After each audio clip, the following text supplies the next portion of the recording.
नमस्कार दोस्तों, मैं सोनू शर्मा। आज का वीडियो आपको आपके दिमाग की असली ताकत का एहसास करवा देगा कि कोई इंसान मेंटली कितना मजबूत हो सकता है।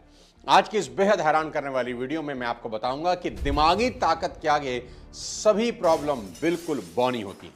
16 जनवरी की सुबह इस खबर से सनसनी मच गई कि सैफ अली खान पर उनके बांद्रा वाले घर पर किसी ने चाकू से हमला किया है। सैफ अपनी पत्नी करीना के साथ 11वीं मंजिल के अपने बेडरूम में थे। तभी उन्हें अपनी नर्स अलियामा फिलिप के चीखने की आवाज सुनाई थी और जब वो उनके कमरे की तरफ भागे तो एक अजनबी शख्स वहां खड़ा था और उनका छोटा बच्चा रो रहा था। सैफ ने उस व्यक्ति को रोकने का प्रयास किया और कमरे में अफरा तफरी मच गई और उसने सैफ की पीठ, गर्दन और हाथों पर कई बार चाकू मारा। उसके चाकू का एक 2.5 से 3 इंच का टुकड़ा टूटकर सैफ की बॉडी में ही रह गया, जिसे डॉक्टर ने सर्जरी करके बाहर निकाल दिया। डॉक्टर का कहना था कि अगर चाकू थोड़ा सा और डीप चला जाता या दाएं बाएं थोड़ा सा होता तो सैफ पर जिंदगी का खतरा हो सकता था। लगभग 5 दिन हॉस्पिटल में रहने के बाद 21 जनवरी को सैफ अली खान को डिस्चार्ज मिला। अब आप सोच रहे होंगे कि मैं सैफ अली खान की कहानी आपको क्यों सुना रहा हूं। बताता हूं आपको।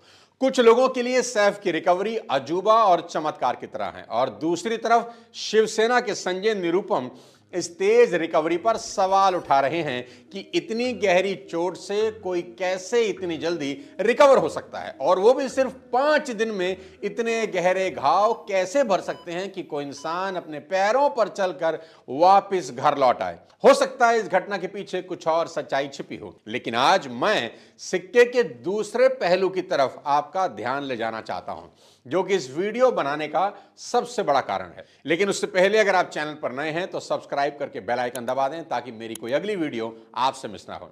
दोस्तों, क्या यह हो सकता है कि कोई इंसान मेंटली इतना मजबूत हो कि उसकी रिकवरी समय से पहले हो जाए?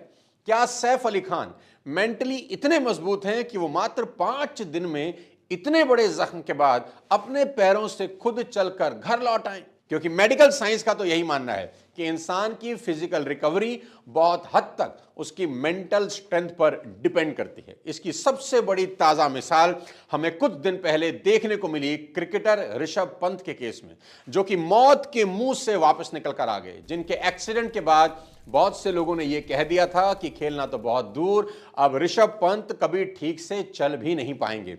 लेकिन सिर्फ 14 महीने, जी हां, सिर्फ 14 महीने में ऋषभ पंत न सिर्फ ठीक हुए बल्कि T20 वर्ल्ड कप जीतने वाली टीम का हिस्सा बने। इसलिए सैफ अली खान की रिकवरी में जितना डॉक्टर का कमाल है उतना उनकी खुद की मेंटल स्ट्रेंथ का भी बहुत बड़ा रोल हो सकता है। लेकिन फिर भी अगर आपको यह सब इत्तेफाक लगता है तो इस वीडियो को आखिरी तक देखिए। मेरा दावा है कि आपकी सोच को आज 440 वॉट का झटका लगने वाला है, क्योंकि आज के इस वीडियो में मैं आपको ऐसे जाबाज बहादुर लोगों की कहानियां सुनाने वाला हूं जिन्होंने अपने हौसलों और जिद के आगे हर हादसे को बौना साबित कर दिया। और मेरी गारंटी है कि इस वीडियो को देखने समझने के बाद कोई नहीं पूछेगा कि सैफ इतनी जल्दी ठीक कैसे हो गए। तो हौसले और जिद की पहली कहानी है एक 13 साल की लड़की बेथनी हैमिल्टन।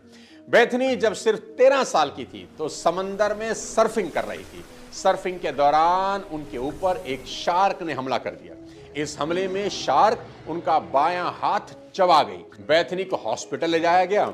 आपको अगर सैफ अली खान के 5 दिन में घर लौटने पर ताज्जुब हो रहा है तो अंदाजा लगाइए कि बेथनी हैमिल्टन को घर लौटने में कितना वक्त लगा होगा, जिसका एक हाथ ही शार्क खा गई हो। जो मैं बताने वाला हूं उसे सुनकर आपको अपने कानों पर यकीन नहीं होगा, पर एक एक बात 100 आने सच है।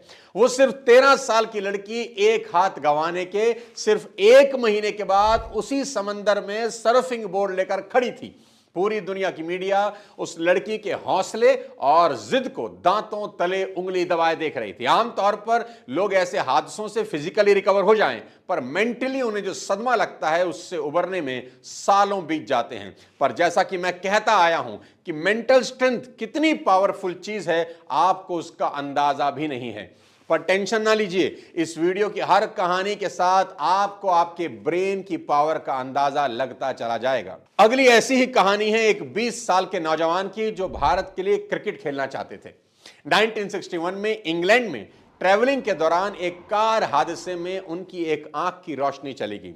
ये क्रिकेट का वो दौर था जब ना तो हेलमेट सही से डिजाइन होते थे और ना ही आज की तरह गेंदबाजों के ऊपर किसी तरह की नियमों की कोई लगाम थी। सही मायने में कहा जाए तो ये वो वक्त था जब टेस्ट मैच का असली मतलब होता था आग उगलती गेंदों के सामने बल्लेबाजों की काबिलियत का इम्तिहान। उस रोड एक्सीडेंट में अपनी राइट आई गंवाने के सिर्फ 6 महीने के अंदर उस नौजवान ने न सिर्फ इंडियन टीम में डेब्यू किया बल्कि वो उस वक्त की भारतीय टीम के सबसे सफल कप्तान बने। उनकी कप्तानी में इंडियन टीम को पहली बार टेस्ट में जीत नसीब हुई। उनके नाम पर टेस्ट में 6 शतक और एक दोहरा शतक है और ये सब कुछ उन्होंने किया सिर्फ एक आंख की रोशनी के दम पर, और वो भी उस समय की पिच और खूंखार गेंदबाजों के सामने जिस जमाने में पिच पर खून बहना आम बात थी। आप बिल्कुल ठीक सोच रहे हैं, मैं बात कर रहा हूं सैफ अली खान के पिता नवाब मंसूर अली खान पटौदी के बारे में, जिन्हें प्यार से लोग टाइगर पटौदी बुलाते थे। जहां 2 आंख से भी 150 किलोमीटर की स्पीड से आ रही गेंद को देखना नामुमकिन होता है, वहां नवाब पटौदी एक आंख से बॉलरों की कुटाई कर रहे थे। इंग्लैंड के फॉर्मर कैप्टन जॉफ्री बॉयकॉट को कभी विश्वास नहीं हुआ कि कोई इंसान सिर्फ एक आंख से कैसे टेस्ट क्रिकेट खेल सकता है। वो आखिर तक कहते रहे कि मंसूर अली खान पटौदी झूठ बोल रहे हैं, ऐसा हो ही नहीं सकता, जबकि ये सच था। दोस्तों, अगर टाइगर पटौदी के अंदर लड़ने का, जूझने का जज्बा ना होता तो उस दौर की गेंदबाजी के सामने एक आंख की रोशनी से 9 साल तो क्या 9 गेंद खेलना भी नामुमकिन था। इंसान का दिमाग उसकी फिजिकल रिकवरी में बहुत बड़ा रोल निभाता है। अगली कहानी ध्यान से सुनिए। यह कहानी एक ऐसे हॉकी प्लेयर की है जो सिर्फ 17 साल की उम्र में ओलंपिक में डेब्यू करने वाला दुनिया का यंगेस्ट हॉकी प्लेयर बनता है और अगले ही साल जूनियर वर्ल्ड कप में सबसे ज्यादा गोल करने वाला प्लेयर भी। साल 2006 में उसकी परफॉर्मेंस की वजह से उसे वर्ल्ड कप के लिए चुना जाता है। हॉकी की दुनिया इस नए उजले सितारे के इस्तकबाल के लिए बेताब है, पर एक हादसा इस सितारे को अपनी आगोश में लेने के इंतजार में बैठा था। तारीख थी 22 अगस्त 2006। यह खिलाड़ी अपनी टीम को ज्वाइन करने के लिए कालका शताब्दी एक्सप्रेस से दिल्ली आ रहा था। तभी रेलवे गार्ड की बंदूक से गलती से गोली चलती है और सीधा उस खिलाड़ी के लोअर एब्डोमेन में लगती है। फिर 30 दिन के बाद उस खिलाड़ी को हॉस्पिटल में होश आता है। डॉक्टर उसे बताते हैं कि उसकी कमर के नीचे का हिस्सा पैरालाइज हो गया है और अब वो पूरी जिंदगी कभी हॉकी स्टिक नहीं उठा पाएगा। 20 साल की उम्र में दोस्त, जहां लोगों का करियर शुरू भी नहीं हो पाता और यहां डॉक्टर ने उसके करियर पर दी एंड का ठप्पा लगा दिया। डॉक्टर ने कहा कि अगर तेज रिकवरी चाहिए तो एक ही तरीका है, कितना भी दर्द तुम्हें हो पेन किलर कभी मत खाना। और बस उस 20 साल के लड़के के लिए इतनी उम्मीद ही काफी थी। उसने एक हॉकी स्टिक को मोटिवेशन के लिए अपने पास रखा और अगले 1 साल तक वो लड़का दर्द से तड़पता रहा, रोता बिलखता चीखता रहा, पर उसने एक दर्द की गोली भी अपने गले के नीचे नहीं उतारी। उसका नतीजा क्या हुआ? 1 साल के अंदर वो अपने पैरों पर खड़ा हो गया और फिर अगले साल 2008 में वो वापस उसी टीम का हिस्सा बना जिस टीम की जर्सी उस हादसे ने उससे छीन ली थी। और ठीक 1 साल के बाद वो लड़का अजलान शाह हॉकी टूर्नामेंट में मैन ऑफ द टूर्नामेंट का खिताब जीतता है। उसकी कहानी पर दिलजीत दोसांझ एक फिल्म बनाते हैं सूरमा नाम से, और उस सूरमा का नाम है संदीप सिंह, जो बाद में हरियाणा के स्पोर्ट मिनिस्टर भी बनते हैं। दोस्तों, अब तक के वीडियो से ये तो समझ में आ गया होगा कि आपकी जिंदगी में आपके ब्रेन का कितना बड़ा रोल है। एक बड़ी मशहूर किताब है ब्रेन दैट चेंज इटसेल्फ। उसमें एक neuroscientist Paul Bach y Rita की कहानी है, जिससे सुनने के बाद आपको समझ आ जाएगा कि सैफ अली खान, संदीप सिंह, बेथनी हैमिल्टन जैसे लोगों ने इतनी जल्दी रिकवरी कैसे की। पॉल के पिता पेट्रो एक टीचर थे, पर एक स्ट्रोक की वजह से वो पैरालाइज हो गए और छोटे छोटे काम के लिए दूसरों के मोहताज हो गए। डॉक्टरों ने हाथ खड़े कर दिए कि अब यही इनकी जिंदगी है, पर पॉल के बड़े भाई जॉर्ज, जो कि एक साइकेट्रिस्ट थे, उन्होंने डॉक्टर के इस फैसले को मानने से इनकार कर दिया और वो अपने पिता की देखभाल के साथ साथ उनसे बातें करते, उनको मोटिवेट करते, उनको भरोसा दिलाते रहते कि कुछ नहीं है, आप ठीक हो सकते हैं। धीरे धीरे कुछ सालों में पॉल के पिता पेड्रो ना सिर्फ चलने फिरने लगे, बल्कि उन्हें वापस टीचिंग का काम शुरू कर दिया और कई किताबें लिख डाली। बाद में जब उनकी मौत हुई तो मेरी जैन नाम की एक डॉक्टर ने पेड्रो की बॉडी ऑटोप्सी की, जिसके बाद पता चला कि पेड्रो की बॉडी कभी पूरी तरह से रिकवर ही नहीं हुई थी। यहां तक कि उनके दिमाग का वो हिस्सा जो बॉडी पार्ट को कंट्रोल करता था वो भी 97% डैमेज था, पर बाकी बचे सिर्फ 3% ने पेड्रो की विल पावर की वजह से खुद को रीऑर्गेनाइज करना शुरू किया। यानी पेड्रो की पूरी बॉडी को उनका दिमाग, उनकी विल पावर चला रही थी। इस करिश्मे को मेडिकल साइंस में नाम दिया गया न्यूरोप्लास्टिसिटी। इसी की मदद से अंधे लोग सिर्फ छू कर चीजों को देख सकते हैं, क्योंकि स्किन जो डेटा दिमाग को देती है, दिमाग उसी से एक तस्वीर बना लेता है। इसी कारण से आपने अक्सर किसी क्रिटिकल मरीज के बारे में डॉक्टर को यह कहते सुना होगा कि अगर इसके अंदर जीने की चाह होगी ये ठीक हो सकता है, वरना हम अपनी तरफ से सब कुछ कर चुके हैं। इस वीडियो को अब मैं एक और हीरो की कहानी से खत्म करने वाला हूं, पर उससे पहले इतना जान लीजिए कि इंसान के शरीर की हर मसल को लेकर रिसर्च हो चुकी है, पर इंसान का दिमाग आज भी साइंस के लिए अबूझ पहेली बना है। ये वो कहानियां हैं जो मशहूर हुई, न जाने ऐसी कितनी कहानियां हैं जो खबरों तक ही नहीं आ पाई।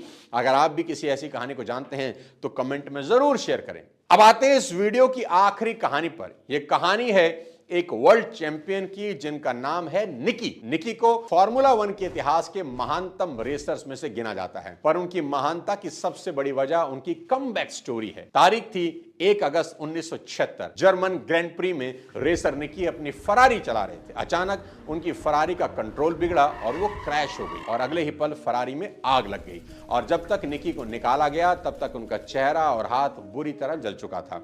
आग से निकला जहरीला धुआं निकी के फेफड़ों को डैमेज कर चुका था। यह एक्सीडेंट इतना भयानक था कि निकी के अंतिम क्रिया के लिए एक पादरी तक को बुला लिया गया था, पर निकी की सांसें अभी चल रही थी। उन्हें हॉस्पिटल ले जाया गया। उनके बचने के चांसेस बिल्कुल जीरो थे, पर फिर भी वो बच गए। वो दोबारा रेस ट्रैक पर लौटेंगे ये कोई सोच भी नहीं सकता था।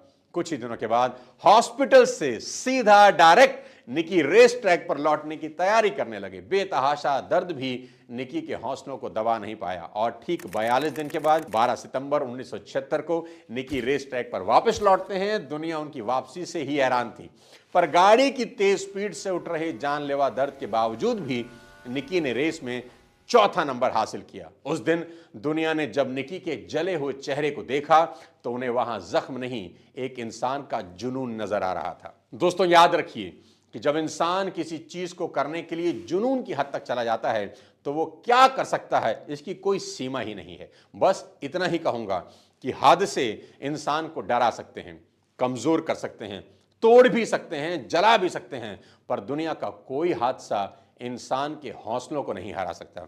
उम्मीद है आज का ये वीडियो आपको जरूर पसंद आया होगा। ये वीडियो हर उस इंसान को भेज दें जो जिंदगी में कुछ बड़ा करना चाहता है पर छोटी मोटी परेशानियों से घबरा रहा है। इस वीडियो को ज्यादा से ज्यादा लोगों में शेयर करें। कोई एक इंसान भी इस वीडियो को देखकर फिर से खड़ा हो गया तो मैं समझूंगा ये वीडियो बनाना सार्थक हो गया। जल्द मिलता हूं किसी नई इंटरेस्टिंग वीडियो के साथ। तब तक अपने स्वास्थ्य का ध्यान रखिए। Thank you so much. जय हिंद।